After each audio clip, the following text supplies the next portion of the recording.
വിലക്കപ്പെട്ട പ്രണയം ഭാഗം 37. ചേച്ചിക്കുഞ്ഞ് ഇന്ന് എബി ഇവിടുത്തെ ആ വേലക്കാരി പെണ്ണും കൂടി ഒരുമിച്ച് വരുന്നത് കണ്ടിരുന്നോ?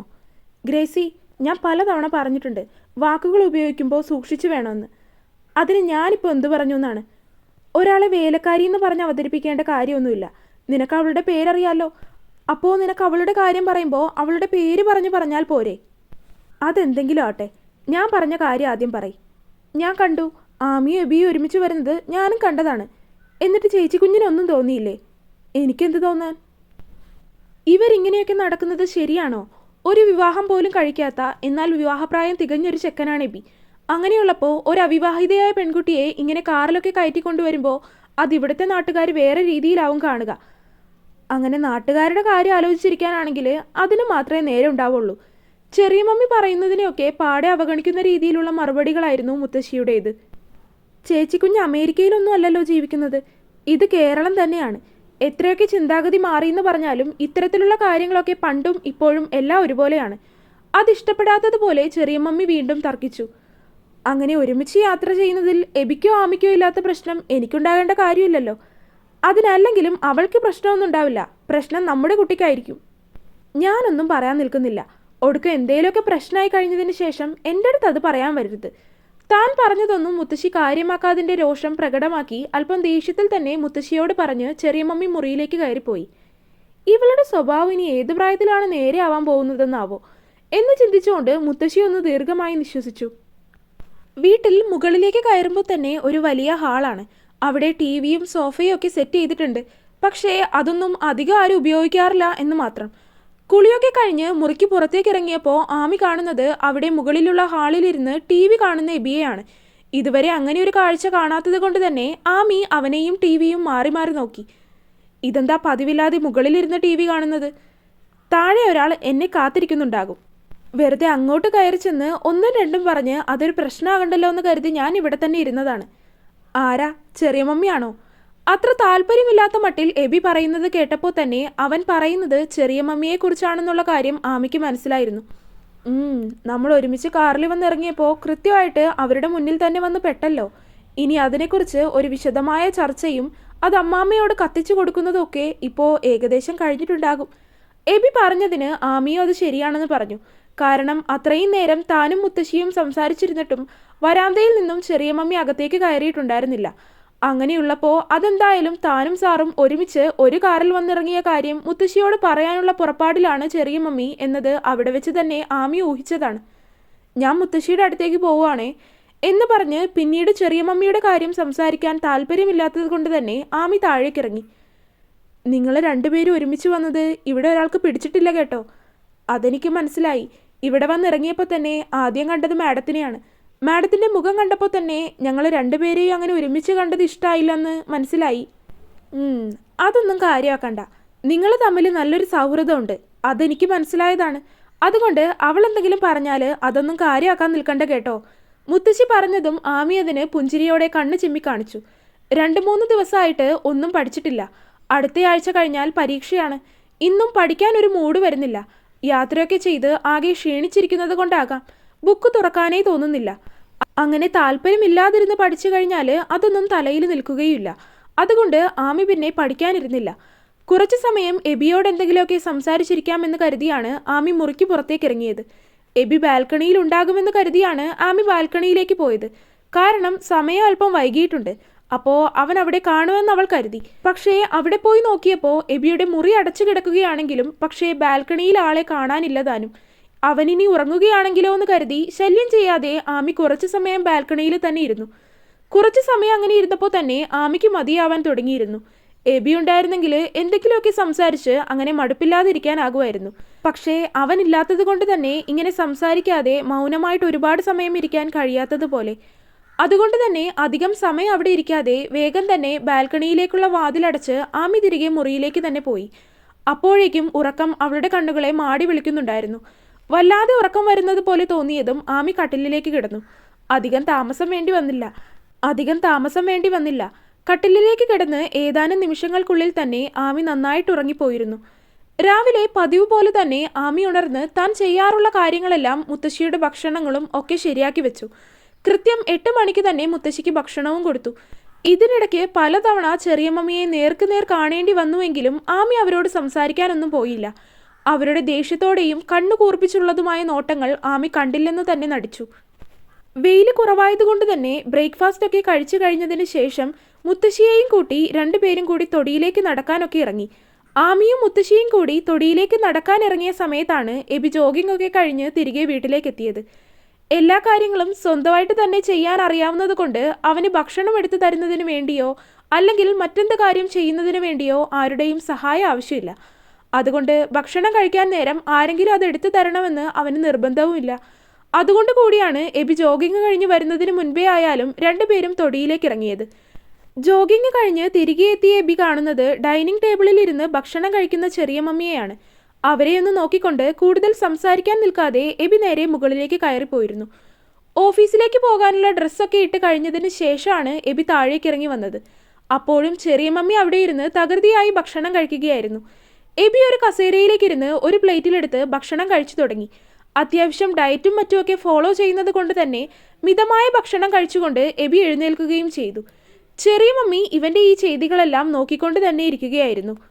ഓ, അവളില്ലാത്തത് കൊണ്ടാവും സാറിന് കുറച്ചേ ഇറങ്ങിയുള്ളൂ. അടക്കി പിടിച്ച ശബ്ദത്തിലാണ് പറഞ്ഞതെങ്കിലും അവരുടെ അടുത്തുകൂടെ കൈ കഴുകാൻ പോയ എബി അത് കൃത്യമായിട്ട് കേൾക്കുക തന്നെ ചെയ്തു.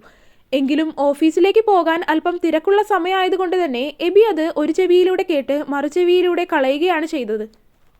നിനക്ക് നാണമില്ലേ എബി, അവളെ പോലെ ഒരുത്തിയെ കൂടെ കൊണ്ട് നടക്കാൻ? എബി കൈ കഴുകി കഴിഞ്ഞ് ഫയൽ എടുക്കുന്ന നേരം കൊണ്ട് അവരും കൈ കഴുകി അവൻ്റെ അടുത്തേക്ക് വന്ന് നിന്ന് പറഞ്ഞു. അതിന് എബി മറുപടി ഒന്നും പറഞ്ഞില്ലെങ്കിലും കത്തുന്ന രീതിയിലുള്ള ഒരു നോട്ടമായിരുന്നു അവനിൽ നിന്നും അവർക്ക് തിരികെ ലഭിച്ചത്. നിങ്ങളോട് ഞാൻ പലതവണ പറഞ്ഞു കഴിഞ്ഞതാണ്, എൻ്റെ ഒരു കാര്യത്തിലും ഇടപെടാൻ വരരുത്. എൻ്റെ ജീവിതമാണ്, അതെങ്ങനെയാണ് ജീവിക്കേണ്ടതെന്നും എന്താണ് ചെയ്യേണ്ടതെന്നും എനിക്കറിയാം. എന്നെ പഠിപ്പിക്കാൻ ആരും ഇങ്ങോട്ട് വരണ്ട. പിന്നെ നിങ്ങളിപ്പോൾ പറഞ്ഞത് ഏത് രീതിയിലായാലും ഇനി അത് പറഞ്ഞാൽ നിങ്ങളെ ഞാൻ തല്ലും. അത് പറയുമ്പോൾ അവൻ്റെ പല്ലുകൾ ഞെരിയുന്ന ശബ്ദം ചെറിയമ്മയ്ക്ക് നല്ല രീതിയിൽ തന്നെ കേൾക്കാനാവുന്നുണ്ടായിരുന്നു. കൂടുതൽ എന്തെങ്കിലും പറഞ്ഞാൽ അവൻ തന്നെ ചിലപ്പോൾ തല്ലാനും മടിക്കില്ലെന്നറിയാവുന്നത് കൊണ്ട് ചെറിയമ്മ പിന്നെയൊന്നും പറയാൻ നിന്നില്ല. ആ പെണ്ണിനെ എങ്ങനെയെങ്കിലും ഈ വീട്ടിൽ നിന്ന് ഓടിക്കണം എന്ന ചിന്തയിലാണ് അവർ നടക്കുന്നത് തന്നെ. പക്ഷേ അതിന് പറ്റിയൊരവസരം ഒന്നും കിട്ടുന്നില്ലായിരുന്നു. അപ്പോഴാണ് പറ്റിയൊരവസരം പോലെ രണ്ടുപേരും ഒരുമിച്ച് കാറിൽ വന്നിറങ്ങിയത്. ഇത് തന്നെയാണ് പറ്റിയ അവസരം എന്നാണ് അപ്പോൾ കരുതിയത്. പക്ഷേ അതും പാടെ തെറ്റിപ്പോയി. അങ്ങനെയൊരു സന്ദർഭം കാണുമ്പോൾ എങ്കിലും ചേച്ചിക്കുഞ്ഞ് പ്രതികരിക്കൂ എന്നാണ് കരുതിയത്. പക്ഷേ ഇവിടെ അതും ഉണ്ടായില്ല. എങ്ങനെയെങ്കിലും എന്തെങ്കിലും പറഞ്ഞ് എബിയെങ്കിലും അവളിൽ നിന്നൊന്ന് തെറ്റിക്കാമെന്ന് കരുതിയാൽ അവനും തന്നോട് അടുക്കുന്നില്ല. എല്ലാവരും തന്നെ എതിർത്ത് ആമിയെ സപ്പോർട്ട് ചെയ്യുന്നത് കാണുമ്പോൾ അവർക്ക് ആമിയോട് തീർത്താൽ തീരാത്തത്രയും വെറുപ്പും ദേഷ്യവുമാണ് മനസ്സിൽ തോന്നിയത്. എങ്ങനെയെങ്കിലും അവളെ ഈ വീട്ടിൽ നിന്ന് ഓടിക്കണം എന്നൊരു ചിന്തയായിരുന്നു പിന്നീട് അവരുടെ മനസ്സിൽ നിറഞ്ഞു നിന്നത്. തൊടിയിലും പറമ്പിലും മലയിലും ഒക്കെ നടന്ന് പൂവുകളും ചെടികളും കായകളും പച്ചക്കറികളും എല്ലാം നോക്കി എല്ലാത്തിൻ്റെയും സുഖവിവരങ്ങളൊക്കെ നോക്കി തിരക്കി അവിടെ ജോലി ചെയ്യുന്നവരോടൊക്കെ സംസാരിച്ചു കഴിഞ്ഞതിന് ശേഷമാണ് മുത്തശ്ശിയും ആമിയും തിരികെ വീട്ടിലേക്ക് എത്തിയത്. തിരികെ വരുന്ന സമയമായപ്പോഴേക്കും എബി ജോലിക്ക് പോയിട്ടുണ്ടായിരുന്നു. അധികം വെയിലാകുന്നതിന് മുന്നേ തന്നെ രണ്ടുപേരും തിരികെ എത്തണമെന്നാണ് കരുതിയത്. പക്ഷേ നട്ടുച്ചയ്ക്ക് തല പൊള്ളുന്ന രീതിയിലുള്ള വെയിൽ തുടങ്ങിയപ്പോഴാണ് രണ്ടുപേരും മലയിറങ്ങാൻ തുടങ്ങിയത്. അങ്ങനെ തിരികെ ആയപ്പോഴേക്കും മുത്തശ്ശിക്ക് തല വെട്ടിപ്പൊളിയുന്നത് പോലെയാണ് തോന്നിയത്. കാരണം ഒരുപാട് നാളുകൾക്ക് ശേഷം അങ്ങനെ വെയിൽ കൊണ്ടത് നല്ല രീതിയിൽ തന്നെ വേദന എടുക്കുന്നുണ്ടായിരുന്നു. വെയിൽ കൊള്ളാതിരിക്കാൻ കുടയൊക്കെ ആയിട്ടാണ് പോയതെങ്കിലും ശക്തമായ വെയിലായതുകൊണ്ട് തന്നെ അത് കണ്ണിലും തലയിലും ഒക്കെ വന്ന് പതിക്കുകയായിരുന്നു. മുത്തശ്ശിക്ക് തലവേദനയാണെന്ന് പറഞ്ഞപ്പോൾ തന്നെ ആമി വിക്സൊക്കെ തേച്ചു കൊടുത്ത് വേഗം തന്നെ മുത്തശ്ശിയോട് തലയൊന്ന് കുളിക്കാനാണ് പറഞ്ഞത്. അതിനുശേഷമാണ് ഉച്ചയ്ക്കുള്ള ഭക്ഷണമൊക്കെ കഴിച്ചത്. അവർ പറമ്പിൽ നിന്ന് തിരികെ എത്തിയപ്പോഴേക്കും ചെറിയ മമ്മി ഉച്ചയ്ക്കുള്ള ഭക്ഷണമൊക്കെ കഴിച്ചു കഴിഞ്ഞതിന് ശേഷം ഉച്ചമയക്കത്തിനായി കയറിയിരുന്നു. അതുകൊണ്ട് തന്നെ അവരെ കാണേണ്ട ഒരു ബുദ്ധിമുട്ട് ആമിക്കില്ലായിരുന്നു. തലവേദന ആയതുകൊണ്ട് തന്നെ ഉച്ചയ്ക്കുള്ള മരുന്നൊക്കെ കൊടുത്തതിന് ശേഷം മുത്തശ്ശിയോട് റെസ്റ്റ് എടുക്കാൻ പറഞ്ഞ് ആമി നേരെ മുറിയിലേക്ക് വന്നു. ഇന്നെങ്കിലും അല്പം അധികം നേരം ഇരുന്ന് പഠിക്കണമെന്ന് കരുതിയതാണ്. അതുകൊണ്ട് തന്നെ ബുക്കെടുത്ത് ഓരോന്നായി പഠിച്ചു തുടങ്ങി. താൻ ഇതുവരെ ഒരു വിഷയം പോലും മുഴുവനായിട്ട് റിവൈസ് ചെയ്തോ പഠിച്ചോ തീർത്തിട്ടില്ല എന്നുള്ള ബോധ്യമുള്ളത് കൊണ്ട് തന്നെ യാതൊരു രീതിയിലുള്ള അശ്രദ്ധയോ മടിയോ കൂടാതെ ഉച്ചയ്ക്ക് ഭക്ഷണം കഴിച്ചു കഴിഞ്ഞപ്പോൾ തുടങ്ങിയ പഠിപ്പ് വൈകിട്ട് ഏകദേശം 5 മണി വരെ ഇരുന്ന് കുത്തിയിരുന്ന് പഠിക്കുക തന്നെ ചെയ്തു. അത്രയും നേരം ഇരുന്ന് പഠിച്ചത് കൊണ്ട് തന്നെ അത്യാവശ്യം നല്ല രീതിയിൽ ഒരു ഏരിയ തന്നെ അവൾക്ക് പഠിച്ചു തീർക്കാനായിരുന്നു. അതിനുശേഷം താഴേക്കിറങ്ങി മുത്തശ്ശിക്കുള്ള ഗ്രീൻ ടീ ഒക്കെ ഉണ്ടാക്കി കൊണ്ടുപോയി കൊടുത്തു. ഈ നേരമായിട്ടും ചെറിയ മമ്മി ഉണർന്നിട്ടില്ല. അവരിപ്പോഴും ഉറക്കത്തിൽ തന്നെയാണ്. അവർക്കുള്ള ചായയും കൂടി ഉണ്ടാക്കി ആമി അത് ഡൈനിങ് ടേബിളിൽ കൊണ്ടുവന്ന് വെച്ചിരുന്നു. വരാന്തയിലെ ചൂരൽ കസേരയിലിരുന്ന് ആമിയും മുത്തശ്ശിയും ചായ കുടിച്ചിരുന്നു. മുത്തശ്ശിക്ക് ഒറ്റ മോനായിരുന്നുല്ലേ? ഒരെണ്ണത്തിനെയേ ദൈവം തന്നുള്ളൂ, പുഞ്ചിരിയോടെ മുത്തശ്ശി പറഞ്ഞു. അതിൽ നിന്ന് തന്നെ മുത്തശ്ശിക്ക് ഒരുപാട് മക്കൾ വേണമെന്ന ആഗ്രഹം ഉണ്ടായിരുന്നു എന്ന് തോന്നി ആമിക്ക്. ഞാനും എൻ്റെ അച്ഛനും അമ്മയ്ക്കും ഒറ്റ മോളാ. മുത്തശ്ശിക്ക് എന്തെങ്കിലും വിഷമോ ഉണ്ടെങ്കിൽ ഇനി അതിനെ പിടിച്ചു കയറണ്ടല്ലോ എന്ന് കരുതി ആമി വിഷയം മാറ്റാൻ എന്നോണം പറഞ്ഞു. അതെനിക്കറിയാലോ. അത് പറഞ്ഞ് മുത്തശ്ശി ആമിയുടെ തലയിലൂടെ ഒന്ന് തലോടി. അവളുടെ അച്ഛനും അമ്മയും മരിച്ചു പോയതാണെന്ന് മുത്തശ്ശിക്കറിയാം. അതുകൊണ്ട് തന്നെ അവളുടെ ഓർമ്മകളിൽ ഇപ്പോൾ അച്ഛനും അമ്മയും ആയിരിക്കും നിറഞ്ഞു നിൽക്കുന്നതെന്നും അവർക്ക് മനസ്സിലായി. അതുകൊണ്ടാണ് ഒരമ്മയെപ്പോലെ അവർ അവളുടെ തലയിൽ തലോടിയത്. ദിവസങ്ങൾ പതിയെ പിന്നെയും കടന്നുപോയി. എബി ഇപ്പോൾ രാവിലെ പോയാൽ രാത്രിയാണ് തിരികെ വരിക. രാത്രി അവൻ എത്തുമ്പോൾ അവന് വാതിൽ തുറന്നു കൊടുക്കുക എന്ന ഡ്യൂട്ടി ആമിക്കാണ്.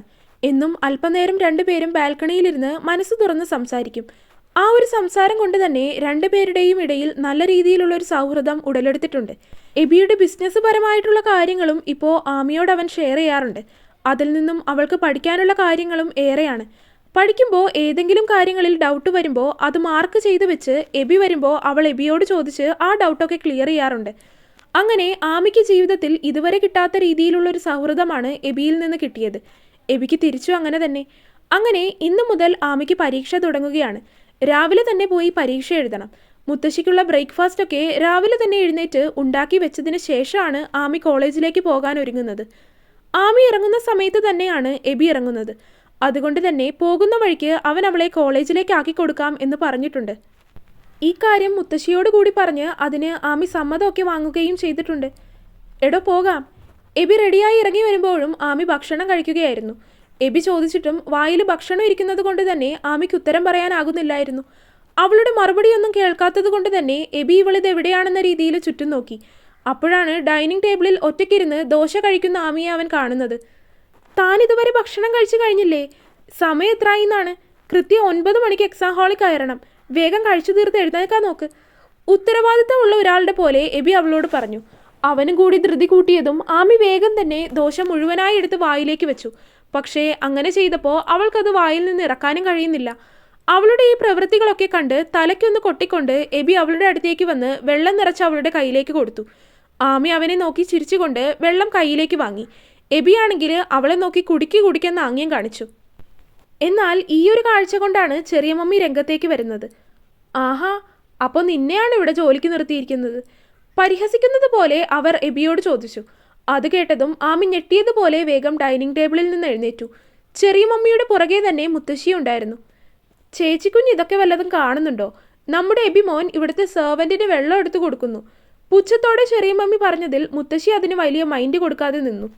ദാഹിക്കുന്ന ഒരാൾക്ക് വെള്ളം എടുത്തു കൊടുക്കുന്നത് അത്ര വലിയ തെറ്റാണെങ്കിൽ ചെറിയ മമ്മി ഒറ്റയ്ക്ക് വെള്ളം എടുത്ത് കുടിച്ചാൽ മതി. ആരുടെ സഹായവും ചോദിക്കരുത് കേട്ടോ. എബി അത്രമാത്രം പറഞ്ഞ് ഫയലെടുത്ത് പുറത്തേക്ക് നടക്കാൻ ഒരുങ്ങി. മുത്തശ്ശി, ഞാൻ പോയിട്ട് വരാം എന്ന് പറഞ്ഞ് ആമിയും അവൻ്റെ പിന്നാലെ വേഗം ഇറങ്ങി. രണ്ടുപേരും പോകുന്നത് നോക്കി നിന്നതിന് ശേഷം അവരുടെ കാർ ഗേറ്റ് കടന്നപ്പോഴാണ് മുത്തശ്ശി അകത്തേക്ക് കയറിയത്. വല്ല കാര്യമുണ്ടായിരുന്നോ? നല്ലൊരു ആവശ്യത്തിന് വേണ്ടി പോകുമ്പോൾ തന്നെ വെറുതെ ആ പെണ്ണുമ്പിള്ളയുടെ വായിലിരിക്കുന്നത് കേട്ടു. പോകുന്ന വഴിക്ക് എബി അവളോട് അല്പം ദേഷ്യത്തോടെ തന്നെ പറഞ്ഞു. ഞാൻ ജോലിയൊക്കെ ഒതുക്കി തീർത്ത് കഴിഞ്ഞപ്പോഴേക്കും സമയം അല്പം വൈകിപ്പോയി. നമ്മൾ ചെയ്യാനുള്ള കാര്യങ്ങളെല്ലാം നമ്മൾ തന്നെ ചെയ്യണം. Punctuality is a key to success. ജീവിതത്തിൽ ഏറ്റവും ആദ്യം നമ്മൾ പഠിക്കേണ്ട കാര്യം ടൈം മാനേജ്മെൻ്റ് ആണ്. ഒരു മിനിറ്റ് പോലും നമുക്ക് വേണ്ടി കാത്തു നിൽക്കില്ല. We know that time it's always moving. എന്തൊരു കാര്യമുണ്ടെങ്കിലും നമ്മൾ 10 മിനിറ്റ് മുൻപ് തന്നെ റെഡിയാവുക. Keep in mind. ഇനി അടുത്ത എക്സാം എഴുതാൻ പോകുമ്പോൾ ഇത് ആവർത്തിക്കരുത് കേട്ടോ. അല്പം ഗൗരവത്തിൽ തന്നെയാണ് എബി ആമിയോട് സംസാരിച്ചത്. അതിൽ നിന്ന് തന്നെ അവനിപ്പോൾ ചെറിയ മമ്മി അങ്ങനെ പറഞ്ഞതിലുള്ള ദേഷ്യത്തിലാണ് എന്ന് ആമിക്ക് മനസ്സിലായി. അതുകൊണ്ട് തന്നെ അവൾ പിന്നീട് അവനോടൊന്നും സംസാരിക്കാൻ പോയില്ല. കുറച്ചു നേരത്തെ യാത്രക്കൊടുവിൽ തന്നെ വണ്ടി കോളേജിലേക്ക് എത്തിയിരുന്നു. മുത്തശ്ശിയുടെ കൂടെ കോളേജിൽ വന്നതല്ലാതെ പിന്നീട് ഇങ്ങോട്ട് വന്നിട്ടില്ല. അതുകൊണ്ട് തന്നെ അകത്തേക്ക് കയറാനും മറ്റു കാര്യങ്ങളുമൊക്കെ എങ്ങനെയാണെന്ന് ചോദിച്ചറിയാനും ഒക്കെ ആമിക്ക് ചെറിയ രീതിയിലുള്ളൊരു പേടിയുണ്ടായിരുന്നു. കോളേജ് അടുക്കും തോറും ആമിയുടെ നെറ്റിയിൽ നിന്ന് വിയർപ്പ് തുള്ളി തുള്ളിയായി ഒഴുകുന്നത് എബി ശ്രദ്ധിക്കുന്നുണ്ടായിരുന്നു. താനെന്തിനാ ഇങ്ങനെ ടെൻഷനാകുന്നത്? കുറച്ച് സമയം കഴിഞ്ഞതും എബി അവളോട് ചോദിച്ചു. ടെൻഷനൊന്നുമില്ല. പിന്നെന്തിനാ ഈ AC-യുടെ ഉള്ളിലിരുന്ന് ഇങ്ങനെ വിയർക്കുന്നത്? അത് പിന്നെ എനിക്ക് അവിടെ ചെന്നിട്ടുള്ള പ്രൊസീജിയറൊന്നും കൃത്യമായിട്ട് അറിയില്ല. അത് ഓർത്തിട്ടാണ്. അതിനാണോ ഇങ്ങനെ ഇരുന്ന് വിയർക്കുന്നത്? ഇവിടുത്തെ ടീച്ചേഴ്സിനൊക്കെ എനിക്ക് പരിചയമുണ്ട്. എൻ്റെ അപ്പം പഠിച്ച കോളേജാണ്. ഞാൻ വേണമെങ്കിൽ തൻ്റെ കൂടെ വരാടോ. എബി അങ്ങനെ പറഞ്ഞുവെങ്കിലും അവനെ എങ്ങനെയാണ് ബുദ്ധിമുട്ടിക്കുന്നതെന്ന് കരുതി ആമി അത് വേണ്ടെന്ന് തന്നെ പറഞ്ഞു. എബി പിന്നീട് അതിനെക്കുറിച്ച് അവളോടൊന്നും ചോദിക്കാനും നിന്നില്ല. തുടരും. അപ്പോൾ വീഡിയോ കണ്ടവരെല്ലാവരും വീഡിയോ ലൈക്ക് ചെയ്യുക. നിങ്ങളുടെ അഭിപ്രായങ്ങൾ എന്തായാലും അത് കമൻറ്റായിട്ട് അറിയിക്കുക. ചാനൽ സബ്സ്ക്രൈബ് ചെയ്യാത്തവരുണ്ടെങ്കിൽ സബ്സ്ക്രൈബ് ചെയ്യുക. അടുത്ത പാർട്ടായിട്ട് നാളെ വരാട്ടോ. ബൈ.